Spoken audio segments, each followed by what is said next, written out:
वाहिगुरु साहिब जी।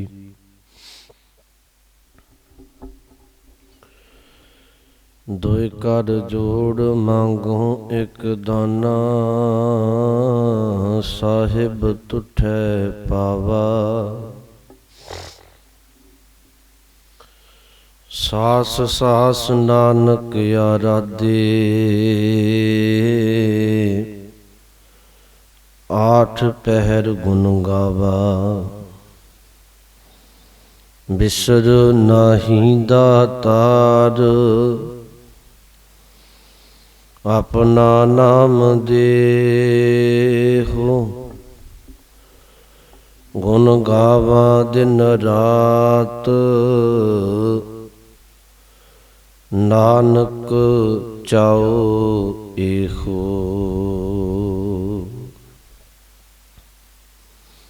परम सन्मान योग जुगो जुग अटल तख्त चबर दे मालक, गरीब नवाज सतगुरु धन धन साहिब श्री गुरु ग्रंथ साहिब जी महाराज जी दी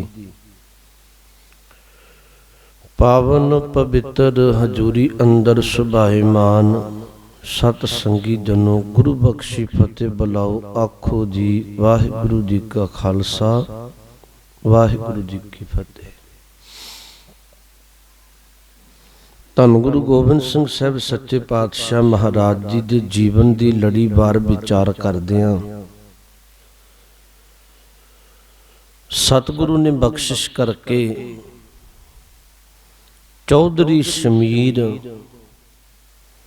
ओदी बेनती मन के उहदे जम्मन मरण नूं कटिया मुक्त कीता।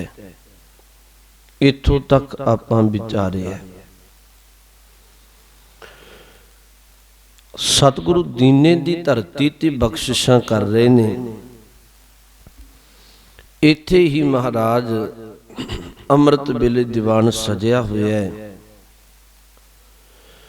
रूप चंद दी औलाद विचों ओदी संतान भाई धर्म सिंह भाई परम सिंह, रूप चंद दा पोतरा भाई दयाल चंद, अगां ओदा पुत बाबा गुदड़, ये सारे गुरु के दर्शनां नूं आए।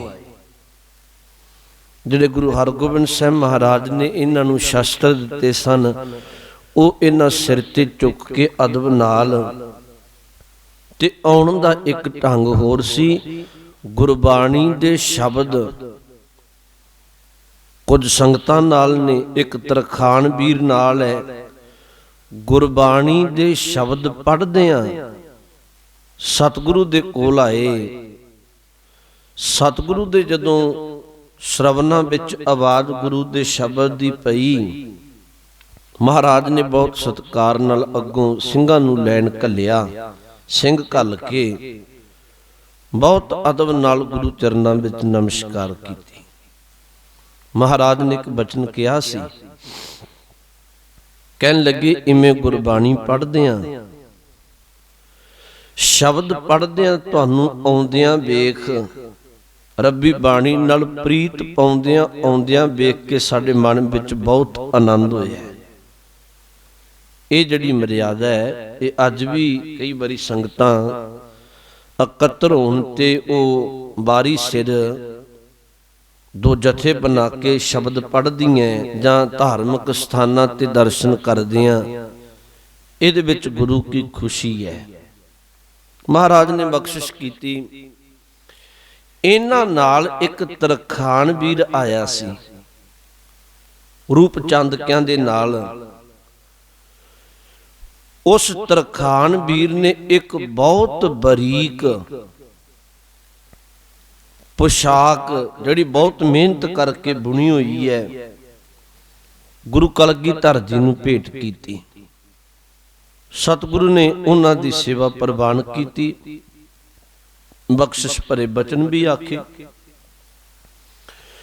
कोल ही सतगुरु दे दीने पिंड दे चौधरी शमीर ते लखमीर बैठे सी।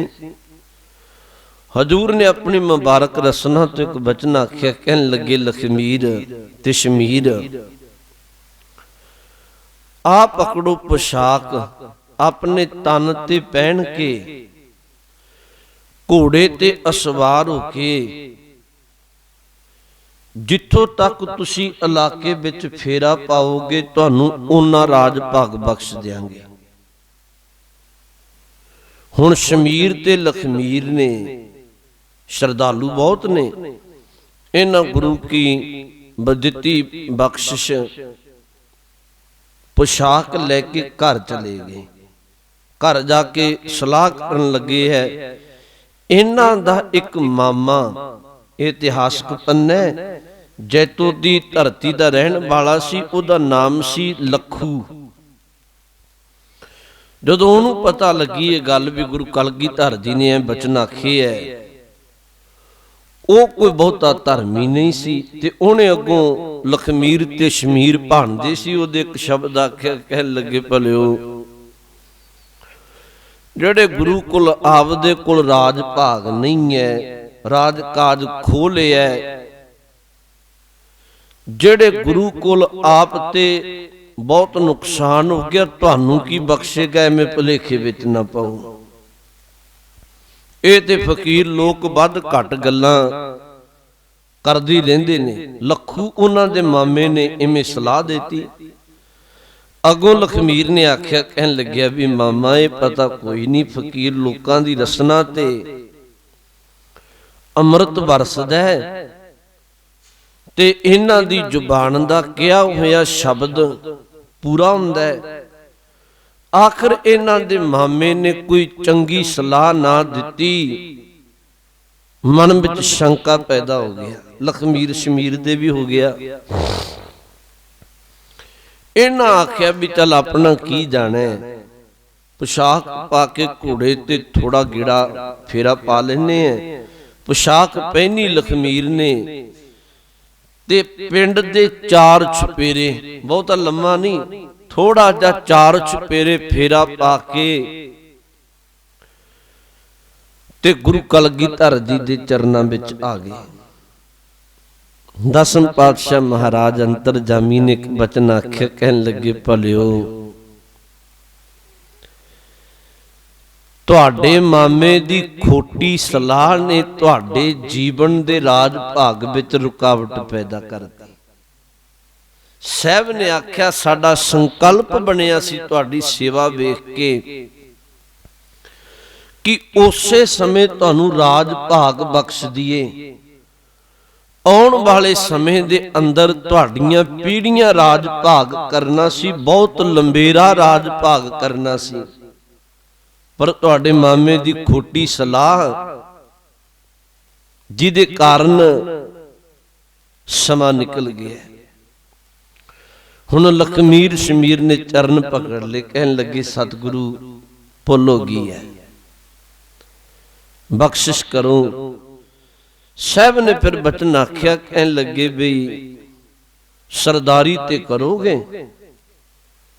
ਤੁਹਾਡੇ ਕੋਲ ਥੋੜਾ ਬਾਹਲਾ ਬਖਸ਼ਿਸ਼ ਤੇ ਰਹੇਗੀ ਸਰਦਾਰੀ ਦੀ, ਪਰ ਉਸੇ ਵੇਲੇ ਜੇ ਕਿਤੇ ਬਚਨ ਕਮਾ ਲੈਂਦੇ, ਸਲਾਹਾਂ ਵਿੱਚ ਨਾ ਪੈਂਦੇ, ਗੁਰੂ ਨਾਨਕ ਦੇ ਘਰ ਦੀ ਬੜੀ ਬਖਸ਼ਿਸ਼ ਵਰਤ ਜਾਣੀ ਸੀ। ਇੱਥੇ ਇਹ ਬਖਸ਼ਿਸ਼ਾਂ ਵਰਤੀਆਂ, ਯਾਦ ਰੱਖਿਓ। ਇੱਥੇ ਫਿਰ ਮਹਾਰਾਜ, ਮੈਂ ਫਿਰ ਇੱਕ ਪਲ ਬੇਨਤੀ ਕਹਿ ਦਿਆਂ, ਦੀਨੇ ਯਾਦ ਰੱਖਿਓ, ਸਤਿਗੁਰੂ ਨੇ ਮਾਲਵੇ ਦੀ ਧਰਤੀ ਤੇ ਇੱਕ ਵੱਡਾ ਟਿਕਾਣਾ ਬਣਾਇਆ ਸੀ। ਬਹੁਤ ਲੰਮਾ ਸਮਾਂ ਸਤਿਗੁਰੂ ਕੁਝ ਸਮਾਂ ਇੱਥੇ ਰਹੇ ਹੈ। ਇੱਥੇ ਬੇਅੰਤ ਦਰਬਾਰ ਸਜੇ, ਗੁਰੂ ਕੇ ਲੰਗਰਾਂ ਦਾ ਪ੍ਰਵਾਹ ਚੱਲਦਾ ਹੈ ਤੇ ਮਾਲਵੇ ਦੀਆਂ ਬੇਅੰਤ ਸੰਗਤਾਂ ਇੱਥੇ ਆਉਂਦੀਆਂ। ਇੱਥੇ ਹੀ ਫਿਰ ਮਹਾਰਾਜ ਸੱਚੇ ਪਾਤਸ਼ਾਹ ਬਖਸ਼ਿਸ਼ ਕਰ ਰਹੇ ਨੇ। ਜਲਾਲ ਪਿੰਡ ਦਾ ਚੌਧਰੀ ਨਾਲ ਆਪਣੇ ਕੁਝ ਨਗਰ ਦੇ ਪਤਵੰਤੇ ਸੱਜਣ ਲੈ ਕੇ ਗੁਰੂ ਚਰਨਾਂ ਵਿੱਚ ਆਉਂਦਾ ਹੈ ਤੇ ਸਤਿਗੁਰੂ ਲਈ ਇੱਕ ਗੁੜ ਦੀ ਭੇਲੀ, 2 ਵੱਡੇ ਘੜੇ ਕਹਿ ਲਵੋ ਅੱਜ ਦੇ ਸ਼ਬਦਾਂ ਵਿੱਚ, ਦੁੱਧ ਦੇ ਭਰ ਕੇ ਤੇ ਇੱਕ ਕੀਮਤੀ ਬਰਛੀ ਸ਼ਸਤਰ ਗੁਰੂ ਚਰਨਾਂ ਵਿੱਚ ਲਿਆ ਕੇ ਭੇਟ ਕਰਦਾ ਹੈ। सतगुरु ने प्रसन्न होए। गुरु की खुशी देख के ना जलाल दे चौधरी ने सोचा भी सतगुरु ने एक बेनती कह दी। कहन लगे महाराज साडे पिंड दा किसी पिंड नाल झगड़ा है, बेनती तुहाडे चरनां विच है, साडी जित होवे बख्शिश भरिया बचन कह दिओ। गुरु कलगीधर जी ने प्रसन्न होकर एक बचन कहा। कहन लगे सिखो एक काम पल्ले, एक गल एक बचन पल्ले बन लियो, तुहाडी जित होएगी। एक मुठ होके शब्द वरते एक मुट्ठी, भाव सारे सिख एकत्र रहो, आपसी प्यार रखियो, तुहानू कोई हरा नहीं सकेगा। बख्शिश भरे बचन कहे तुहाडी जित होएगी। इत्थे सतगुरु रहमतां बरता रहे ने। इत्थे ही दयालपुरे पिंड दा, हालांकि दयालपुर पिंड बाद विच बसदा है, एक श्रद्धालु सिख आया, उन्हें भी आख्या सी बचन। कहन लगे महाराज तुसी शमीर दी 84 कटी है, जन्म मरण कटिया है, रहमत कर दिओ, बख्शिश भरिया बचन कह दिओ।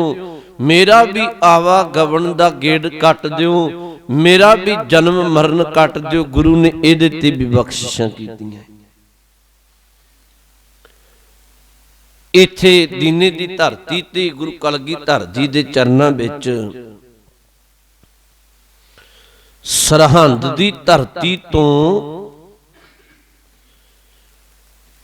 शीतलपुरी दा चेला दयालपुरी एक साधु आया, सरहंद तो आया। एक करामाती बहुत सी दयालपुरी। इहदे आउण दा कारण की है? इनू सूह मिली सी भी सतगुरु ने यह बचन आखिया है भी सरहंद उजड़ जाएगा, मुगलों का बसेवा है बहुता, जड़ पुटी जाएगी, सरहंद दी इट नाल इट खड़का देंगे सिख। ये गुरु चरना विच दयालपुरी दीने आया सरहंद तो आ नमस्कार कीती ते बहुत भावना नाल एक बेनती कीती। कहन लगे पातशाह तुहाडा बचन ते अटल है। जिहड़ा बचन आप जी ने, क्योंकि सरहंद पाप बहुत बरते है, उथे साहिबजादियां नूं शहीद कीता है, बहुत कहर बरते ते तुहाडा बचन हो गया। ये ते परपाकी है भी होएगा ही आने वाले समय अंदर, अज नहीं ते कल सरहंद उजड़ेगी। पर रहमत करो सतगुरु, तुहाडे चरनां दे सेवक असीं भी उथे बसने हैं। मेरे लिए की हुक्म है? दयालपुरी ने बचन आखिया, बिनती आखी। गुरु कलगीधर जी ने एक बचन आखिया। कहन लगे दयालपुरी, इन्हें कहा सी महाराज कुछ श्रद्धालु लोग भी ने तुहाडे। महाराज ने एक बचन आखिया, दयालपुरी जे तू भावना लेके गुरु नानक दे घर आई गया, रब्बी भगती विच जुड़ी, तेरा घर घाट नहीं उजड़ेगा। दूजा एक बचन वरतिया सी, इतिहासक पक्ष ने असी कई बारी बाचे नहीं। साहब ने आख्या दयालपुरी तू सरहंद दी धरती ते जाके अपने घर कोठे ते उच्चे थां खलो के शंख बजाई अमृत वेले। जेड़ा जेड़ा उस शंख दी आवाज सुनेगा वो रंगी बसेगा, उजड़ेगा नहीं।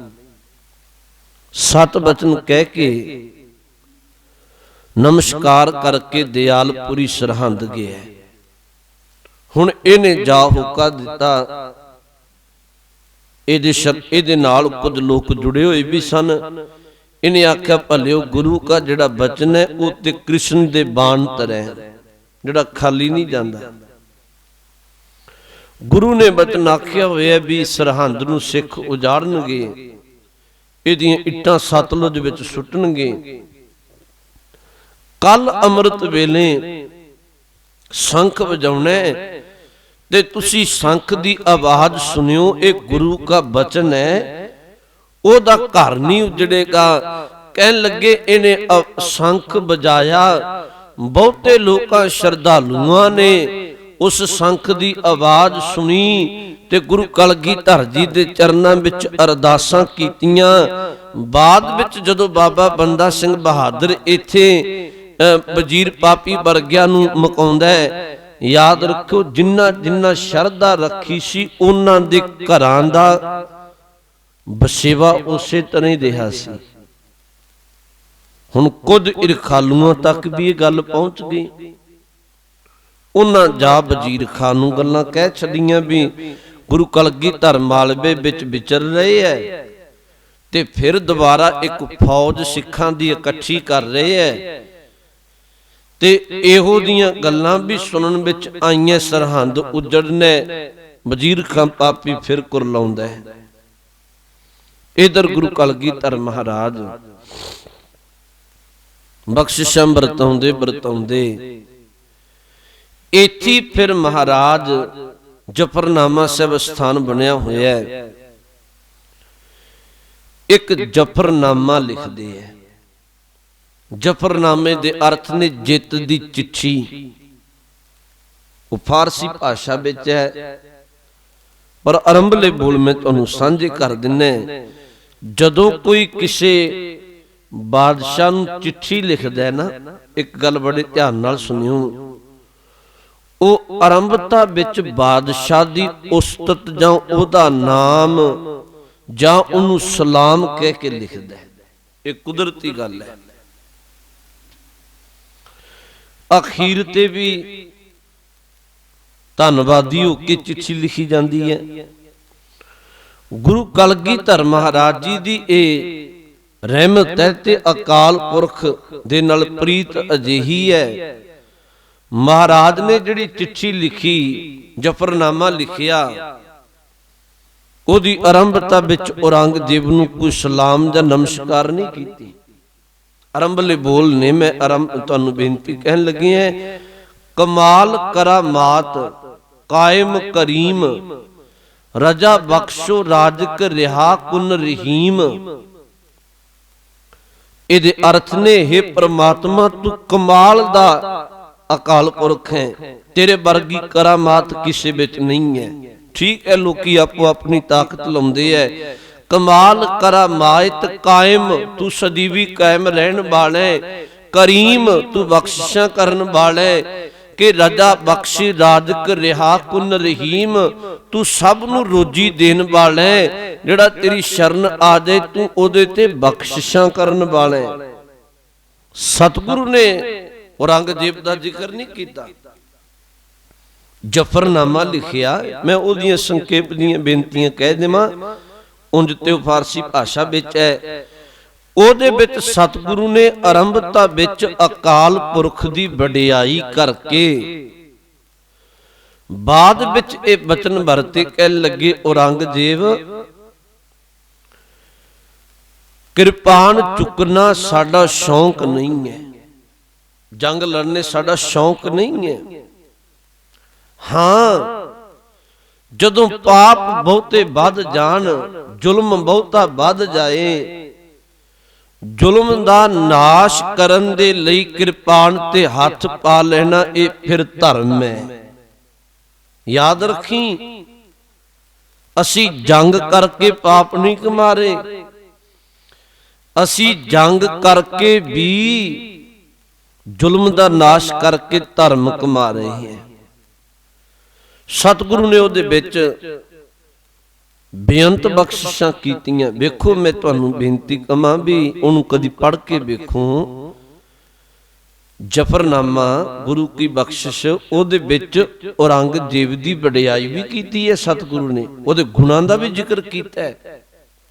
साहब ने गल्लां आखियां, कहन लगे ठीक है तू बादशाह है, ठीक है तू बहादुर है, ठीक है तू चतुर बड़ा है, ठीक है तू अपने आप नूं किरत करन वाला समझने। कई कुछ आखिया, पर सतगुरु कहन लगे बस तेरे विच वड्डा खोट यह है, तेरे कोल सब कुछ हुंदियां भी तू अंदरों ईमानदार नहीं, तू बेईमान है।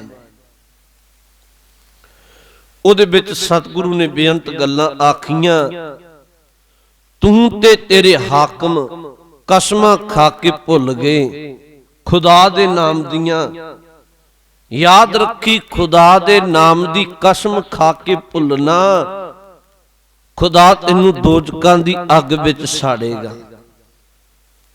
ਤੂੰ ਤੇ ਖੁਦਾ ਨੂੰ ਨਹੀਂ ਬਖਸ਼ਿਆ, ਤੂੰ ਆਪਣੀ ਤਲਵਾਰ ਨੂੰ ਲਹੂ ਨਾਲ ਭਿੱਜੀ ਰੱਖੀ, ਹਰ ਵੇਲੇ ਪਾਪ ਕਮਾਏ ਐ।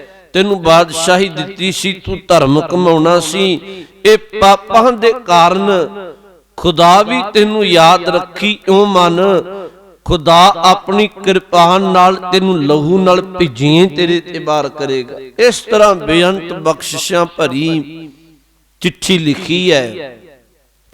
ਇੱਕ ਬਚਨ ਆਖਿਆ ਸੀ ਔਰੰਗਜ਼ੇਬ, ਸਿੱਖਾਂ ਨੇ ਪੁੱਛਿਆ ਸੀ ਦੀਨੀ ਗੱਲ ਚੱਲਦਿਆਂ ਸਿੱਖਾਂ ਬੇਨਤੀ ਕੀਤੀ ਸੀ। ਮਹਾਰਾਜ ਨੇ ਆਖਿਆ ਔਰੰਗਜ਼ੇਬ ਦੂਰ ਨਿਕਲ ਗਿਆ ਹੈ, ਮਾਰਨਾ ਤੇ ਇਹਨੂੰ ਜੰਗ ਦੇ ਮੈਦਾਨ ਵਿੱਚ ਸੀ ਪਾਪੀ ਨੂੰ, ਪਰ ਇਹ ਦੱਖਣ ਵਾਲੇ ਪਾਸੇ ਉਦੋਂ ਮਰਹੱਟਿਆਂ ਵਾਲੇ ਪਾਸੇ ਚਲਿਆ ਗਿਆ। ਕਹਿੰਦੇ ਦੱਖਣ ਵਾਲੇ ਪਾਸੇ ਚਲਿਆ ਗਿਆ, ਦੂਰ ਹੋ ਗਿਆ। ਚਲੋ ਸਾਹਿਬ ਕਹਿਣ ਲੱਗੇ ਇਹਨੂੰ ਅਸੀਂ ਆਪਣੀ ਮੁਬਾਰਕ ਰਸਨਾ ਦੇ ਬਚਨਾਂ ਨਾਲ ਹੀ ਮਾਰ ਮੁਕਾਵਾਂਗੇ। ਹਾਂ ਜਿਹੜਾ ਸਾਹਿਬ ਕਹਿਣ ਲੱਗੇ ਵਜ਼ੀਰ ਖਾਂ ਗਿੱਦੜ ਹੈ ਪਾਪੀ, ਇਹਨੂੰ ਜੰਗ ਦੇ ਮੈਦਾਨ ਵਿੱਚ ਮੇਰੇ ਗੁਰੂ ਕੇ ਸਿੱਖ ਇਹਦੇ ਤੇ ਹਮਲਾ ਕਰਕੇ ਮੁਕਾਉਣਗੇ। ਇਹ ਬਖਸ਼ਿਸ਼ ਭਰੇ ਬਚਨ ਆਖੇ। ਜਫਰਨਾਮਾ ਲਿਖ ਕੇ ਸਤਿਗੁਰੂ ਨੇ ਯਾਦ ਰੱਖਿਓ ਭਾਈ ਦਇਆ ਸਿੰਘ ਦੇ ਹੱਥੀਂ, ਪੰਜ ਪਿਆਰਿਆਂ ਵਿੱਚੋਂ ਹੈ। ਉਦੋਂ ਔਰੰਗਜ਼ੇਬ ਔਰੰਗਾਬਾਦ ਦੀ ਧਰਤੀ ਤੇ ਹੈ, ਇਧਰ ਨੂੰ ਸਤਿਗੁਰੂ ਨੇ ਘੱਲਿਆ, ਭਾਈ ਦਇਆ ਸਿੰਘ ਦੇ ਹੱਥੀਂ ਘੱਲਿਆ। ਇਹ ਔਰੰਗਜ਼ੇਬ ਤੱਕ ਪਹੁੰਚਾਉਣਾ ਹੈ। ਗੁਰੂ ਕਾ ਜਫਰਨਾਮਾ ਜਦੋਂ ਔਰੰਗਜ਼ੇਬ ਨੇ ਪੜ੍ਹਿਆ, ਕੁਝ ਸਮੇਂ ਬਾਅਦ ਹੀ ਇਹ ਇੱਕ ਸ਼ਿਕਸਤਨਾਮਾ ਲਿਖਦਾ। ਇਹ ਗੱਲ ਬਹੁਤ ਧਿਆਨ ਨਾਲ ਰੱਖਿਓ। ਸ਼ਿਕਸਤ ਦਾ ਅਰਥ ਹੁੰਦਾ ਹਾਰ। ਜਦੋਂ ਮਰਿਆ ਸੀ ਨਾ ਔਰੰਗਜ਼ੇਬ, ਇਹਦੇ ਸਰਾਣਿਓਂ ਇੱਕ ਸ਼ਿਕਸਤਨਾਮਾ ਨਿਕਲਿਆ ਸੀ, ਹਾਰ ਦੀ ਚਿੱਠੀ। ਵੇਖੋ ਗੁਰੂ ਜਿੱਤ ਦੀ ਚਿੱਠੀ ਲਿਖ ਰਿਹਾ ਹੈ, ਉਹਦੇ ਵਿੱਚ ਇਹਨੇ ਬਹੁਤ ਕੁਝ ਲਿਖਿਆ ਸੀ। ਇਹ ਵੀ ਗੱਲ ਕਬੂਲੀ ਕਿ ਖੁਦਾ ਨੇ ਰਹਿਮਤ ਕਰਕੇ ਮੈਨੂੰ ਬਾਦਸ਼ਾਹੀ ਬਖਸ਼ੀ, ਪਰ ਮੈਂ ਖੁਦਾ ਦੀਆਂ ਰਹਿਮਤਾਂ ਨਾ ਮਾਣ ਸਕਿਆ। ਮੈਂ ਬਾਦਸ਼ਾਹੀ ਲੈ ਕੇ ਧਰਮ ਕਮਾਉਣ ਦੀ ਬਜਾਏ ਪਾਪ ਹੀ ਕਮਾਏ ਨੇ। ਜਿਹੋ ਜਿਹੇ ਕਰਮ ਮੈਂ ਕੀਤੇ, ਆਪਣੇ ਬਾਪ ਆਪਣੇ ਭਰਾਵਾਂ ਦਾ ਕਤਲ, ਫਕੀਰਾਂ ਦਾ ਕਤਲ, ਇਵੇਂ ਖੁਦਾ ਦੀ ਕਚਹਿਰੀ ਵਿੱਚ ਬਖਸ਼ਿਆ ਜਾਣਾ ਬੜਾ ਮੁਸ਼ਕਿਲ ਹੈ। ਸਤਿਗੁਰੂ ਮਹਾਰਾਜ ਨੇ ਦਇਆ ਸਿੰਘ ਦੇ ਹੱਥ ਦੀਨੇ ਦੀ ਧਰਤੀ ਤੋਂ ਹੀ ਜਫਰਨਾਮਾ ਲਿਖ ਕੇ ਘੱਲਿਆ। ਇੱਥੇ ਮਹਾਰਾਜ ਹਜੇ ਦੀਨੇ ਰਹਿਮਤਾਂ ਵਰਤਾਉਂਦੇ ਨੇ। ਸਤਿਗੁਰੂ ਗੁਰੂ ਕਲਗੀਧਰ ਮਹਾਰਾਜ ਇੱਥੋਂ ਇੱਕ ਦਿਨ ਅਸਵਾਰ ਹੋਏ, ਘੋੜੇ ਤੇ ਅਸਵਾਰ ਹੋ ਕੇ ਸੰਗਤਾਂ ਸਮੇਤ ਸਿੱਖਾਂ ਸਮੇਤ ਡੋਡ ਪਿੰਡ ਆਏ ਐ। ਡੋਡ ਪਿੰਡ ਦੀ ਧਰਤੀ ਤੇ ਇੱਥੋਂ ਦੇ ਜਿਹੜੇ ਪਿੰਡ ਦੇ ਆਗੂ ਲੋਕ ਸਨ, ਸਾਰੇ ਬਹੁਤ ਅਦਬ ਨਾਲ ਗੁਰੂ ਚਰਨਾਂ ਵਿੱਚ ਆਏ। ਸਤਿਗੁਰੂ ਨੇ ਇੱਥੇ ਇੱਕ ਉਪਦੇਸ਼ ਦਿੱਤਾ ਸੀ। ਉਹ ਉਪਦੇਸ਼ ਇਹ ਦਿੱਤਾ, ਕਹਿਣ ਲੱਗੇ ਧਰਮ ਯੁੱਧ ਲਈ ਹਰ ਵੇਲੇ ਸਿੱਖ ਨੂੰ ਤਿਆਰ ਰਹਿਣਾ ਚਾਹੀਦਾ ਹੈ। ਗੁਰਬਾਣੀ ਵਿੱਚੋਂ ਬਚਨ ਸਮਝਾਏ, ਸੂਰਾ ਸੋ ਪਹਿਚਾਨੀਏ ਜੋ ਲੜੈ ਦੀਨ ਕੇ ਹੇਤ, ਪੁਰਜਾ ਪੁਰਜਾ ਕੱਟ ਮਰੈ ਕਬ ਹੂ ਨਾ ਛਾੜੈ ਖੇਤ। ਇਹ ਗੱਲ ਸਮਝਾਈ। ਕਹਿਣ ਲੱਗੇ ਮਨੁੱਖ ਤੇ ਉਹੀ ਹੈ ਸਿੱਖ ਤੇ ਉਹੀ ਹੈ ਜਦੋਂ ਕਿਤੇ ਧਰਮ ਦੀ ਖਾਤਰ ਯੁੱਧ ਕਰਨਾ ਪੈ ਜਾਏ ਉਦੋਂ ਤਿਆਰ ਬਰ ਤਿਆਰ ਰਹੇ। ਕੇਵਲ ਆਪਣੀ ਅੰਦਰ ਆਪਣੀ ਭਾਵਨਾ ਕਮਾਈ ਜਾਏ, ਮਨੁੱਖਤਾ ਦੇ ਭਲੇ ਲਈ ਤਿਆਰ ਰਹਿਣਾ ਚਾਹੀਦਾ। ਇਹਨਾਂ ਨੇ ਬਹੁਤ ਸੇਵਾ ਕੀਤੀ। ਡੋੜ ਪਿੰਡ ਦੀ ਸੰਗਤ ਨੇ ਸੇਵਾ ਕੀਤੀ। ਇੱਥੋਂ ਸਤਿਗੁਰੂ ਮਹਾਰਾਜ ਨਾਲ ਹੀ ਵਾਂਦਰ ਪਿੰਡ ਗਏ। ਵਾਂਦਰ ਪਿੰਡ ਦੀ ਧਰਤੀ ਤੇ ਇੱਥੋਂ ਦੇ ਜਿਹੜੇ ਵਾਂਦਰ ਗੋਤ ਦੇ ਜਿਹੜੇ ਸਿੱਖ ਸਨ, ਸਾਰੇ ਲੋਕ, ਇਹਨਾਂ ਨੇ ਵੀ ਗੁਰੂ ਨੂੰ ਆਓ ਭਗਤ ਕੀਤੀ, ਬਹੁਤ ਸੇਵਾ ਕੀਤੀ। ਸਤਿਗੁਰੂ ਨੇ ਇਹਨਾਂ ਤੇ ਵੀ ਬਖਸ਼ਿਸ਼ਾਂ ਕੀਤੀਆਂ। ਇੱਥੋਂ ਰਹਿਮਤ ਵਰਤਾ ਕੇ ਗੁਰੂ ਕਲਗੀਧਰ ਸੱਚੇ ਪਾਤਸ਼ਾਹ ਬਰਗਾੜੀ ਜਾ ਕੇ ਰਾਤ ਕੱਟਦੇ ਐ।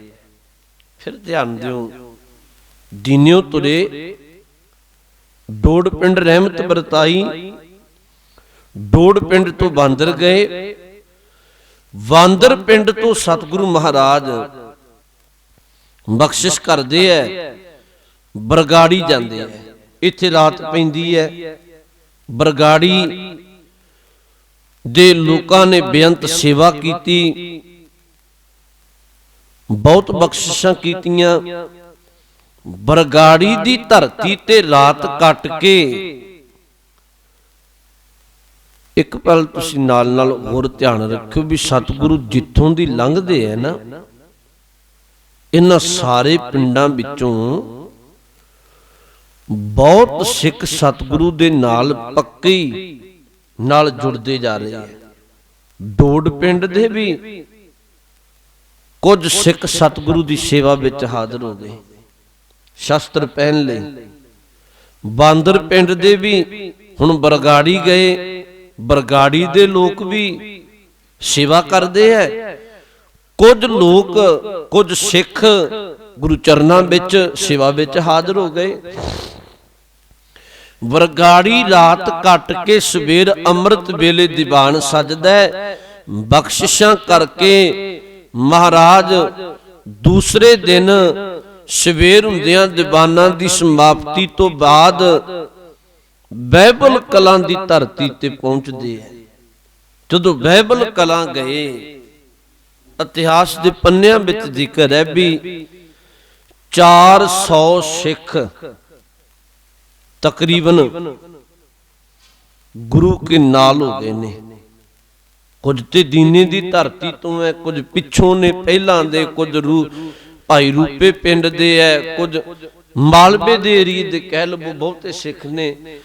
400 ਸਿੱਖਾਂ ਦੀ ਗਿਣਤੀ ਹੋ ਗਈ, ਬਹੁਤ ਵੱਡਾ ਜਥਾ ਬਣ ਗਿਆ।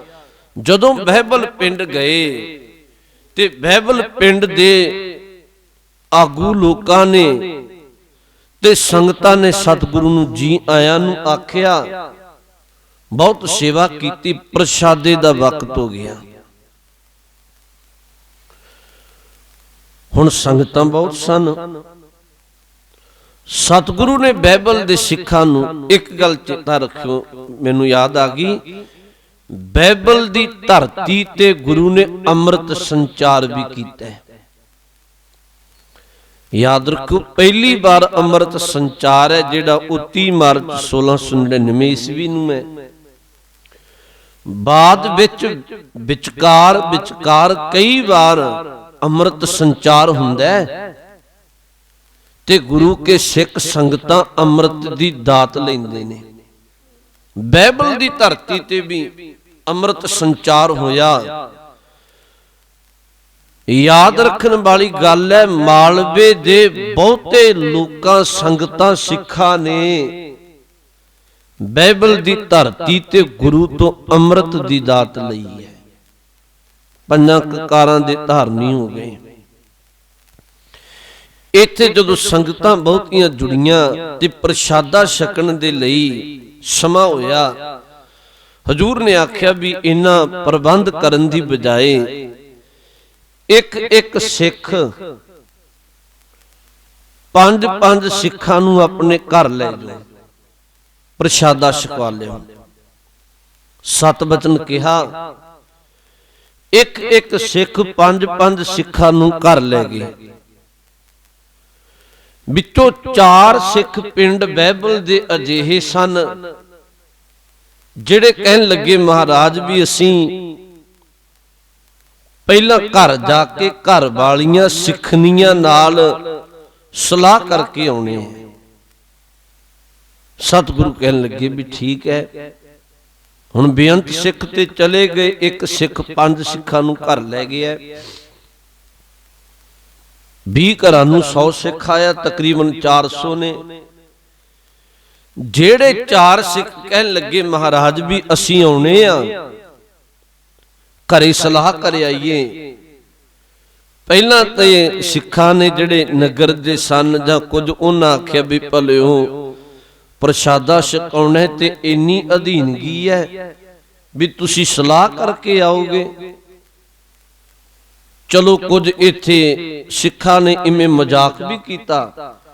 ਉਹ ਜਿਹੜੇ 4 ਸਨ ਜਦੋਂ ਘਰ ਗਏ ਤੇ ਘਰ ਵਾਲੀਆਂ ਨੂੰ ਜਾ ਕੇ ਆਖਿਆ ਵੀ ਸਤਿਗੁਰੂ ਦੇ ਸਿੱਖਾਂ ਨੇ ਪ੍ਰਸ਼ਾਦਾ ਛਕਣਾ, ਸੰਗਤਾਂ ਨੇ 5 ਸਿੱਖਾਂ ਨੇ ਅਸੀਂ ਘਰ ਲੈ ਆਈਏ।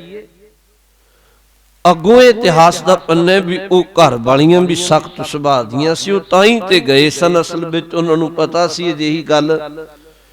ਉਹ ਚਾਰੋਂ ਚੱਕ ਕੇ ਉਹਨਾਂ ਕਈ ਸ਼ਬਦ ਸਖਤ ਬੋਲੇ। ਆਖਿਆ ਵੀ ਆ ਪਿਆ ਪ੍ਰਸ਼ਾਦ ਪਾਣੀ ਆਟਾ, ਆਪੇ ਬਣਾਓ, ਆਪੇ ਪਕਾਓ ਤੇ ਆਪੇ ਛਕਾਓ। ਇਹੋ ਜਿਹੇ ਵਿਹਲੜ ਸਿੱਖਾਂ ਕੋਲ ਦਿਲ ਪ੍ਰਸ਼ਾਦੇ ਲਈ ਸਾਡੇ ਕੋਲ ਵਕਤ ਨਹੀਂ ਹੈ। ਹੁਣ ਸ਼ਰਮ ਦੇ ਮਾਰੇ ਵਾਪਸੀ ਨਾ ਆਏ ਗੁਰੂ ਦੇ ਕੋਲ। ਜਦੋਂ ਵਾਪਸ ਨਾ ਆਏ ਤੇ ਜਿਹੜੇ ਸਿੱਖ ਰਹਿੰਦੇ ਸਨ ਉਹਨਾਂ ਦੇ ਹਿੱਸੇ ਦੇ ਉਹ ਵੀ ਉਡੀਕ ਰਹੇ ਨੇ।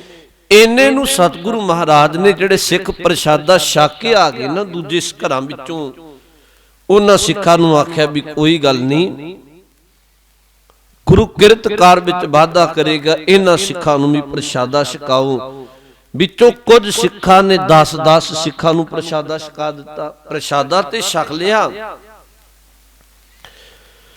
ਜਦੋਂ ਸਾਰੇ ਸਿੱਖ ਵਾਪਸ ਆਏ ਤੇ ਉਹ ਸ਼ਰਮ ਦੇ ਮਾਰਿਆਂ ਨਾ ਆਏ।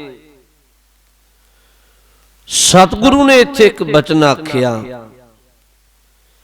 ਕਹਿਣ ਲੱਗੇ ਇਹ ਤੇ ਬਹੁਤ ਪਤਲੇ ਹਿਰਦੇ ਦੀ ਗੱਲ ਹੈ ਵੀ ਕੋਈ ਪ੍ਰਸ਼ਾਦਾ ਹੀ ਨਾ ਛਕਾ ਸਕੇ। ਇੱਕ ਬਚਨ ਆਖਿਆ, ਕਹਿਣ ਲੱਗੇ ਸੰਬੰਧੀਆਂ ਨਾਲ ਇੰਨਾ ਨਹੀਂ ਜੁੜਨਾ ਚਾਹੀਦਾ, ਸੰਬੰਧੀਆਂ ਨਾਲ ਇੰਨਾ ਨਹੀਂ ਜੁੜਨਾ ਚਾਹੀਦਾ ਕਿ ਤੁਸੀਂ ਕੱਲ ਧਰਮ ਹੀ ਨਾ ਕਮਾ ਸਕੋ। ਕਿਸੇ ਨੂੰ ਪ੍ਰਸ਼ਾਦ, ਗੁਰੂ ਕੇ ਸਿੱਖਾਂ ਨੂੰ ਪ੍ਰਸ਼ਾਦਾ ਛਕਾ ਦੇਣਾ ਬੜਾ ਵੱਡਾ ਧਰਮ ਹੈ, ਬਾਣੀ ਪੜਨ ਵਾਲੇ ਨੇ। ਪਰ ਤੁਸੀਂ ਇੰਨਾ ਆਪਣੇ ਪਰਿਵਾਰਾਂ ਨਾਲ ਜੁੜ ਗਏ ਕਿ ਤੁਹਾਨੂੰ ਪਰਿਵਾਰਾਂ ਦੀ ਅਧੀਨਗੀ, ਪਰਿਵਾਰਾਂ ਦਾ ਮੋਹ ਇੰਨਾ ਕਿ ਤੁਸੀਂ ਧਰਮ ਤੋਂ ਵੀ ਸਖਣੇ ਹੋ ਗਏ ਹੋ। ਮਹਾਰਾਜ ਨੇ ਉੱਥੇ ਇੱਕ ਗੱਲ ਸਮਝਾਈ, ਕਹਿਣ ਲੱਗੇ ਯਾਦ ਰੱਖਿਓ ਆਪਣੇ ਜੀਵਨ ਦੇ ਅੰਦਰ ਬਾਈਬਲ ਦੇ ਲੋਕਾਂ ਨੂੰ ਪਰਿਵਾਰ ਦਾ ਸਤਿਕਾਰ ਕਰਨਾ ਬਹੁਤ ਲਾਜ਼ਮੀ ਹੈ। ਪਰ ਪਰਿਵਾਰ ਦੀ ਮੋਹ ਮਮਤਾ ਬਸ ਪੈ ਕੇ ਕੋਈ ਧਰਮ ਤੋਂ ਵੀ ਸਖਣਾ ਹੋ ਜਾਏ, ਜੀਵਨ ਵਿਅਰਥ ਚਲਿਆ ਜਾਂਦਾ ਹੈ। ਹਾਂ, ਪਰਿਵਾਰ ਦੀ ਮਰਿਆਦਾ ਰੱਖੋ, ਪਰ ਧਰਮ ਕਮਾਓਗੇ ਜੀਵਨ ਸਫਲ ਹੋ ਜਾਏਗਾ। ਉੱਥੇ ਜਿਨ੍ਹਾਂ ਸੇਵਾ ਕੀਤੀ ਸੀ ਉਹਨਾਂ ਦਾ ਜਸ ਹੋਇਆ। ਕਈਆਂ ਨੇ ਗੁਰੂ ਕੀਆਂ ਬਖਸ਼ਿਸ਼ਾਂ ਨਹੀਂ ਵੀ ਲਈਆਂ। ਹਾਲਾਂਕਿ ਸਿੱਖ ਸ਼ਰਧਾਲੂ ਸਨ। ਇਹ ਮੈਂ ਫਿਰ ਬੇਨਤੀ ਕਹਿਣ ਲੱਗੀ ਐ, ਉਂਝ ਸਿੱਖਾਂ ਦੇ ਘਰ ਪਹਿਲਾਂ ਜਿਹੜੇ ਪੁਰਾਤਨ ਸਿੱਖਾਂ ਦਾ ਜੀਵਨ ਪੜੋ, ਅੱਜ ਵੀ ਭਾਵਨਾ ਵਾਲੇ ਨੇ। ਅੱਜ ਵੈਸੇ ਮੁਸ਼ਕਲ ਪੈਦਾ ਹੋ ਗਈ ਹੈ, ਚਲੋ ਇਧਰ ਕੀ ਤੁਰਨਾ। ਪਹਿਲਾਂ ਸਿੱਖ ਅਜਿਹੇ ਨਹੀਂ ਸਨ। ਉਹਨਾਂ ਦੇ ਘਰ ਕੋਈ ਰਾਹਗੀਰ, ਤੁਸੀਂ ਇਤਿਹਾਸ ਦੇ ਪੰਨਿਆਂ ਵਿੱਚ ਹੀ ਪੜੋਗੇ, ਸਮੇਂ ਨਾਲ ਤਬਦੀਲੀ ਆ ਜਾਂਦੀ ਹੈ। ਹਰ ਸਿੱਖ ਤਕਰੀਬਨ ਪਹਿਲਾਂ ਆਪਣੇ ਘਰ 2 ਚੀਜ਼ਾਂ ਦਾ ਪ੍ਰਬੰਧ ਰੱਖਦਾ ਸੀ। ਇੱਕ ਤਾਂ ਕੋਈ ਰਾਹਗੀਰ ਨੂੰ ਰਾਤ ਪੈ ਜਾਏ ਉਹਦੇ ਲਈ ਮੰਜਾ ਬਿਸਤਰਾ, ਦੂਜਾ ਲੋੜਵੰਦ ਲਈ ਪ੍ਰਸ਼ਾਦ ਪਾਣੀ। कदी सिख ने जिहो जिहा घर विच है उहदा छकाउणा, क्योंकि सिख ये एक गल समझदा सी भी ये घर मेरा नहीं है, ये घर गुरु दा है। ते गुरु दे घर कोई लोड़वंद आ जाए, जथा शक्त दा भाव है जिहो जिहा मेरे घर विच है मैं प्रसाद पानी छकना उहदा सिखां नूं छका देना, जां राहगीर किसी लोड़वंद नूं छकाउणा। ये सिख दी भावना रही है, पर अज समा मुश्किल है। कई बारी भावना तो बिना जिही भी कर्म ने भी घर विच कोई साख संबंधी पैर पा ले ते मत्थे बट पा लेंदे ने लोकी, आखिर भी हुण कोई चाह पानी दा प्रबंध करना पैणे। ये सिख बीबियां दी अजिही भावना नहीं हुंदी, मनमुख अक्सर ही अजिहे हुंदे ने। खैर इत्थे बैबल पिंड तो महाराज कुछ को दूरी ते राम स्यों राम, शायद पिंडां दे नाम बदल गए हुण, इतिहास विच उन्हें राम स्यों पिंड विच गए ने ते इत्थे महाराज गए, संगतां ने बहुत आओ भगत कीती।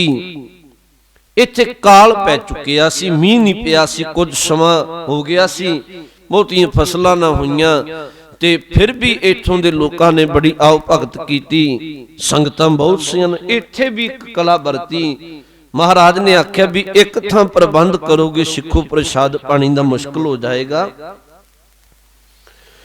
ते तुसी इवें करो कुछ सिखां नूं कोई 2 कोई 5 कोई 7 कोई 10 घर लिजा के प्रसाद पानी दी सेवा कर दिओ।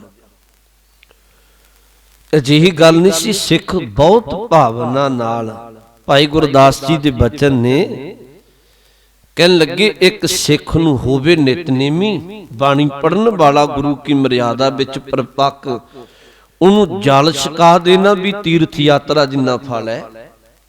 सिख बहुत भावना नाल सेवा करते सी। हुण उन्हां घरां विच गुरु के सिखां नूं लै गए। रामसू पिंड दे लोक जिहो जिहा रुखा सुखा उन्हां दे घरां विच सी, सब ने प्रसादा पानी छक के आए। जदों आए ते सतगुरु ने एक गल पुछ ली सारे सिखां नूं, नाल ही संगतां रामसू पिंड दियां, कहन लगे सिखो भी की कुछ छक के आए हो घरां विचों, सिखां दे घरां विचों की छकाया, तुहाडी की सेवा कीती। उन्हां अगों सब ने आख्या महाराज, किसे आख्या भी मुठां दी दाल बनी सी, किसे आख्या बाजरे दा प्रसादा, किसे आख्या कणक दे प्रसादे, किसे आख्या साग बनिया, किसे आख्या खिचड़ी बनी, सब कुछ ने सारियां ने दस दिता। 2 सिख ਉਹ ਨੇ महाराज जी ਦੇ ਜਥੇ ਵਿੱਚ, ਇੱਕ ਭਾਈ ਗੱਜਨ ਸਿੰਘ, ਇੱਕ ਭਾਈ ਮੈਲਾਗਰ ਸਿੰਘ। ਉਹਨਾਂ ਆਖਿਆ महाराज ਜਿਹੜੇ ਘਰ ਅਸੀਂ ਗਏ ਸਨ, ਉਸ ਸਿੱਖ ਨੇ ਬਹੁਤ 36 ਤਰ੍ਹਾਂ ਦੇ ਪਦਾਰਥ, ਅੰਤ ਹੀ ਕੋਈ ਨਹੀਂ ਸੀ, ਅਜਿਹਾ ਪ੍ਰਸ਼ਾਦ ਪਾਣੀ ਛਕਾਇਆ ਹੈ, ਸਾਡਾ ਖਿਆਲ ਹੈ ਵੀ ਹੋਰ ਕਿਸੇ ਨੇ ਨਹੀਂ ਛਕਿਆ ਹੋਵੇਗਾ। ਆਨੰਦ ਆ ਗਿਆ। हुण जदों साहब नूं सिखाए आख्या, हुण गुरु के सिख गुरु नाल गल्लां बातां करदी सन। पिंड दे जिहड़े राम सियों दे नगर दे लोग सन, उन्हां आख्या महाराज जी झूठ बोलदे तुहाडे सिख। साहब ने आख्या क्यों? कहन लगे जिन्हां दे घर विच इह गए सन ना, उन्हां दे घर विच 36 पदार्थ ते बहुत दूर दी गल है। उन्हां दे घर विच ते महाराज 2 वक्त नाल प्रसादा बड़ी मुश्किल नाल जुड़दा है। वो ते इन्ने बेचारे गरीब ने, ते एवें तुहानूं इह गल कह रहे ने। सतगुरु ने जदों ये बचन सुने ते जिहड़े सिख सन जिन्हां दे घर गए, वो घर परिवार वाले भी खलोते सन। उन्हां सतगुरु ने हाथ जोड़ सतगुरु कोल आके बेनती की, महाराज ये पिंड दे लोग सच बोलदे, साडे घर विच कोई बहुत तरह के पदार्थ नहीं है, तुहाडे सिख भी ठीक नहीं कह रहे, ये भी इवें कह रहे हैं भी असीं 36 तरह का भोजन छकिया है। साडे घर विच ते महाराज ਜਦੋਂ ਤੁਹਾਡਾ ਬਚਨ ਮੰਨ ਕੇ ਅਸੀਂ ਸਿੱਖ ਲੈ ਕੇ ਗਏ ਐ, ਕੇਵਲ ਸੁੱਕੇ ਪੀਲੂ ਤੇ ਜੰਡ ਦੇ ਤੁੱਕੇ, ਜੰਡ ਰੁੱਖ ਦੀਆਂ ਸੱਕ ਇਹਦੇ ਤੁੱਕੇ ਆਦਿਕ ਤੇ ਸੁੱਕੇ ਪੀਲੂ ਸਨ। ਅਸੀਂ ਤੇ ਉਹੀ ਪਾਣੀ ਵਿੱਚ ਭਿਉਂ ਕੇ ਤੁਹਾਡੇ ਗੁਰੂ ਕੇ ਸਿੱਖਾਂ ਨੂੰ ਛਕਾ ਦਿੱਤਾ। ਇਹਨਾਂ ਮਹਾਰਾਜ ਛਕ ਕੇ ਅਰਦਾਸ ਕਰ ਦਿੱਤੀ, ਗੁਰੂ ਭਾਗ ਲਾਏ ਤੁਹਾਡੀ ਕਿਰਤ ਨੂੰ। ਸਤਿਗੁਰੂ ਇਹ ਸਿੱਖ ਪਿੰਡ ਦੇ ਲੋਕ ਸੱਚ ਆਖਦੇ ਆ। ਉੱਥੇ ਸਤਿਗੁਰੂ ਨੇ ਇੱਕ ਬਚਨ ਆਖਿਆ ਸੀ, ਕਹਿ ਲੱਗੇ ਸਤੀ ਦੇ ਸੰਤੋਖੀ ਖਾਏ। ਇਹਦੇ ਅਰਥ ਨੇ, ਕਹਿਣ ਲੱਗੇ ਇਹੋ ਦੇ ਭਾਈ ਗੱਜਣ ਸਿੰਘ ਤੇ ਮੈਲਾਗਰ ਸਿੰਘ ਤੇ ਤੁਹਾਡੇ ਵਰਗਿਆਂ ਕਰਕੇ ਸਿੱਖੀ ਵਸਦੀ ਹੈ। ਮਹਾਰਾਜ ਨੇ ਇੱਕ ਬਚਨ ਵਰਤਿਆ, ਕਹਿਣ ਲੱਗੇ ਕਿਰਤ ਦਾ ਭਾਵੇਂ ਕੋਈ ਕੋਝੀ ਛਕਾ ਦੇ, ਸੰਤੋਖੀ ਉਹਨੂੰ ਸਤ ਬਚਨ ਕਹਿ ਕੇ ਛਕ ਲੈ। ਹਾਂ, ਭਾਵੇਂ ਤੁਹਾਡੇ ਪੀਲੂ ਸਨ, ਪਰ ਜਦੋਂ ਕੋਈ ਪ੍ਰੇਮ ਦੇ ਨਾਲ ਭਾਵਨਾ ਨਾਲ ਛਕਾਉਂਦਾ ਹੈ ਤੇ ਗੁਰੂ ਕਾ ਸਿੱਖ ਛਕਣ ਵਾਲਾ ਰੱਬੀ ਨਾਮ ਜਪ ਕੇ ਛਕਦਾ ਹੈ।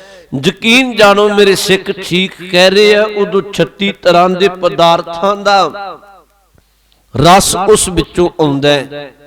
ਜੇ ਅੰਦਰ ਭਾਵਨਾ ਨਾ ਹੋਵੇ, ਕਈ ਤਰ੍ਹਾਂ ਦੇ ਪਦਾਰਥ ਹੋਣ, ਭਾਵੇਂ ਰੱਬੀ ਨਾਮ ਜਪ ਕੇ ਪ੍ਰਸ਼ਾਦ ਪਾਣੀ ਤਿਆਰ ਨਾ ਕੀਤਾ ਹੋਵੇ, ਸਭ ਕਹਿ ਲੱਗੇ ਉਹ ਪ੍ਰਸ਼ਾਦੇ ਤੋਂ ਕੀ ਕਰਨਾ ਹੈ, ਉਹ 36 ਤਰ੍ਹਾਂ ਦੇ ਵੱਖਰੇ ਵੱਖਰੇ ਭੋਜਨਾਂ ਤੋਂ ਕੀ ਕਰਨਾ ਹੈ, ਜਿਹੜਾ ਰੱਬੀ ਇਬਾਦਤ ਤੋਂ ਰੱਬੀ ਯਾਦ ਤੋਂ ਸਖਣਾ ਹੈ, ਜਿਹੜਾ ਕੱਲ ਅੰਦਰ ਜਾ ਕੇ ਵਿਕਾਰ ਪੈਦਾ ਕਰਦਾ ਹੈ। ਮਹਾਰਾਜ ਨੇ ਉੱਥੇ ਇੱਕ ਬਹੁਤ ਰਹਿਮਤ ਭਰੀ ਬਚਨ ਪੂਰੀ ਮਨੁੱਖਤਾ ਤੇ ਸਿੱਖਾਂ ਨੂੰ ਸਮਝਾਇਆ। ਆਪਣੇ ਘਰਾਂ ਵਿੱਚ ਪ੍ਰਸ਼ਾਦ ਪਾਣੀ ਛਕਦਿਆਂ ਛਕਾਉਂਦਿਆਂ ਰੱਬੀ ਬਾਣੀ ਤੇ ਨਾਮ ਦਾ ਪਹਿਰਾ ਚਾਹੀਦਾ। ਇਹ ਮੈਂ ਬੜੇ ਭਾਰੀ ਬੇਨਤੀ ਆਖਣਾ, ਮਾਤਾਵਾਂ ਭੈਣਾਂ ਖਾਸ ਕਰਕੇ ਰਸੋਈ ਵਿੱਚ ਪ੍ਰਸ਼ਾਦ ਪਾਣੀ ਤਿਆਰ ਕਰਦੀਆਂ, ਇਹ ਘਰਾਂ ਵਿੱਚ ਧਰਮ ਭਾਲੋ। ਜਦੋਂ ਪ੍ਰਸ਼ਾਦਾ ਪਾਣੀ ਤਿਆਰ ਕਰਨਾ ਹੈ, ਉਦੋਂ ਯਤਨ ਕਰਨਾ ਚਾਹੀਦਾ ਹੈ ਕਿ ਆਪਣੀ ਰਸਨਾ ਤੋਂ ਕੁਝ ਬਾਣੀ ਦੇ ਸ਼ਬਦ ਪੜੋ, ਕੋਈ ਬਾਣੀ ਦਾ ਪਾਠ ਕਰੋ, ਕੋਈ ਰੱਬੀ ਸਿਮਰਨ ਕਰੋ। ਉਹਦਾ ਰਸ ਤੇ ਉਹਦੇ ਛਕਣ ਵਾਲੇ ਦੇ ਅੰਦਰ ਚੰਗੀ ਭਾਵਨਾ ਜਨਮ ਲੈਂਦੀ ਹੈ। ਬਖਸ਼ਿਸ਼ਾਂ ਵਰਤਾ ਕੇ ਮਹਾਰਾਜ ਇਥੋਂ ਵਾਪਸ ਫਿਰ ਦੀਨੇ ਆਉਂਦੇ ਆ। ਇਹ ਬੜੇ ਧਿਆਨ ਨਾਲ ਇਹ ਲੜੀ ਹੈ। ਦੀਨਿਓ ਤੁਰੇ, ਡੋੜ ਗਏ, ਬਾਂਦਰ ਗਏ, ਬਰਗਾੜੀ ਗਏ, ਬਹਿਬਲ ਗਏ, ਫਿਰ ਰਾਮਸੋਂ ਪਿੰਡ ਬਖਸ਼ਿਸ਼ਾਂ ਵਰਤਾ ਕੇ ਆਖਰ ਵਾਪਸ ਦੀਨੇ ਪਿੰਡ ਫਿਰ ਪਹੁੰਚਦੇ ਆ। ਕੱਲ ਰੋਜ਼ ਦੀਨੇ ਤੋਂ ਭਗਤੇ ਆਉਣਗੇ। ਇਹ ਅਗਲੀ ਲੜੀ ਹੈ। ਇਹ ਜਿੰਨਾ ਇਤਿਹਾਸ ਹੈ, ਗਿਆਨੀ ਗਿਆਨ ਸਿੰਘ ਨੇ ਖਾਲਸਾ ਤਵਾਰੀਖ ਵਿੱਚ, ਪ੍ਰਿੰਸੀਪਲ ਸਤਵੀਰ ਸਿੰਘ ਨੇ 10ਵੇਂ ਪਾਤਸ਼ਾਹ ਦੇ ਜੀਵਨ ਤੇ ਇੱਕ ਕਿਤਾਬ ਲਿਖੀ ਹੈ, ਪੁਰਖ ਭਗਵੰਤ। ਉਹਦੇ ਵਿੱਚ ਜ਼ਿਕਰ ਕੀਤਾ ਹੋਇਆ। ਮੈਂ ਤਾਂ ਨਾਲ ਕਿਤਾਬਾਂ ਦਾ ਜ਼ਿਕਰ ਕਰ ਰਿਹਾ ਵੀ ਕੱਲ ਕੋਈ ਪੁੱਛ ਸਕਦਾ ਵੀ ਇਹ ਜਿੰਨਾ ਇਤਿਹਾਸ ਹੈ ਜਿਹੜਾ ਆਪਾਂ ਪੜ੍ਹਦੇ ਤੇ ਸੁਣਦੇ ਵਿਚਾਰਦੇ ਆਂ ਵੀ ਕਿੱਥੋਂ ਪੜ੍ਹਿਆ ਜਾਂ ਵਿਚਾਰਿਆ। ਦੋ ਪੁਸਤਕਾਂ ਦਾ ਮੈਂ ਜ਼ਿਕਰ ਕੀਤਾ ਹੈ। ਗਿਆਨੀ ਗਿਆਨ ਸਿੰਘ ਖਾਲਸਾ ਤਵਾਰੀਖ ਵਿੱਚ ਲਿਖਦਾ ਹੈ, ਪ੍ਰਿੰਸੀਪਲ ਸਤਵੀਰ ਸਿੰਘ ਪੁਰਖ ਭਗਵੰਤ ਵਿੱਚ ਜ਼ਿਕਰ ਕਰਦੇ ਆ। ਕੱਲ ਦੀ ਲੜੀ ਆਪਾਂ ਅੱਗੇ ਵਿਚਾਰਾਂਗੇ। ਕੱਲ ਦੀਨਿਓ ਸਾਹਿਬ ਭਗਤੇ ਆਉਣਗੇ, ਜ਼ਿਕਰ ਇਸ ਗੱਲ ਦਾ। ਇਹ ਗਾਥਾ ਆਪਾਂ ਕੱਲ ਵਿਚਾਰਾਂਗੇ। ਭੁੱਲ ਚੁੱਕ ਦੀ ਖਿਮਾ ਬਖਸ਼ਿਓ, ਫਤਿਹ ਦੀ ਸਾਂਝ ਪਾਓ। ਵਾਹਿਗੁਰੂ ਜੀ ਕਾ ਖਾਲਸਾ, ਵਾਹਿਗੁਰੂ ਜੀ ਕੀ ਫਤਿਹ।